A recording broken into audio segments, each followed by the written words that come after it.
नमस्कार, मैं सुषमा कुमारी, पीजीटी हिंदी केंद्रीय विद्यालय एनएल। आज के इस कालांश में हम पढ़ेंगे आरोह भाग 1 का पाठ भारत माता।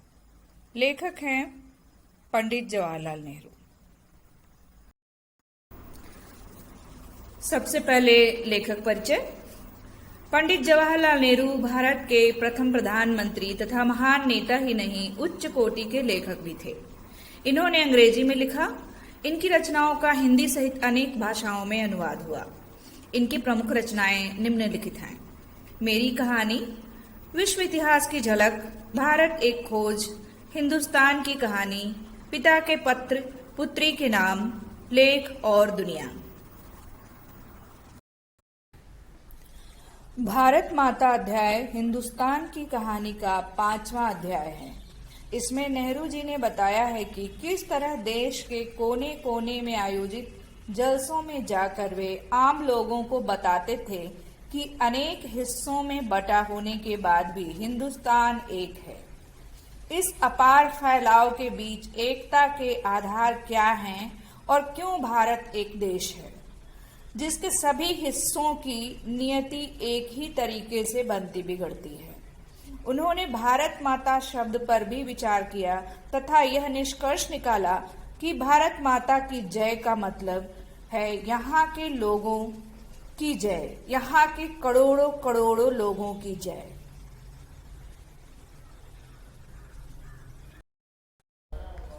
नेहरू जी का कहना है कि जब वे जलसों में जाते हैं तो वे श्रोताओं से भारत की चर्चा करते हैं।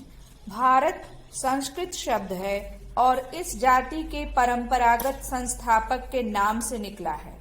शहरों में लोग अधिक समझदार हैं। वे गांवों में किसानों से देश के बारे में चर्चा करते हैं।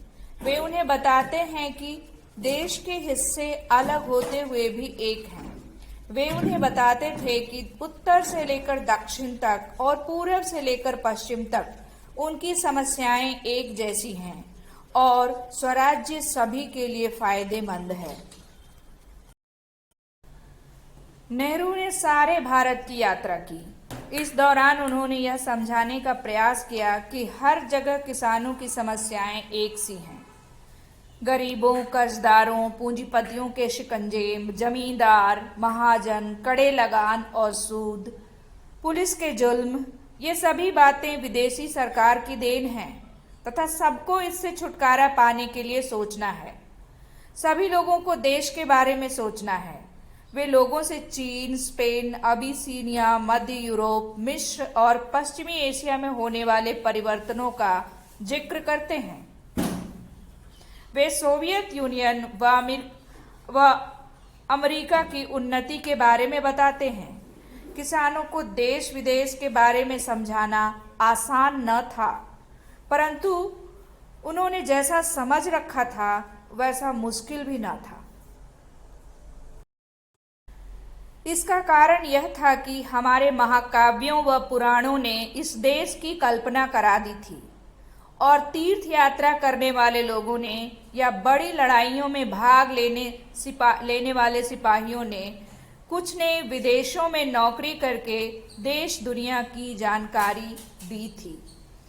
सन 30 की आर्थिक मंदी की वजह से दूसरे देशों के बारे में नेहरू जी के दिए गए उदाहरण लोगों के समझ में आ जाते थे। जलसों में नेहरू जी का स्वागत अक्सर भारत माता की जय के नारे से होता था।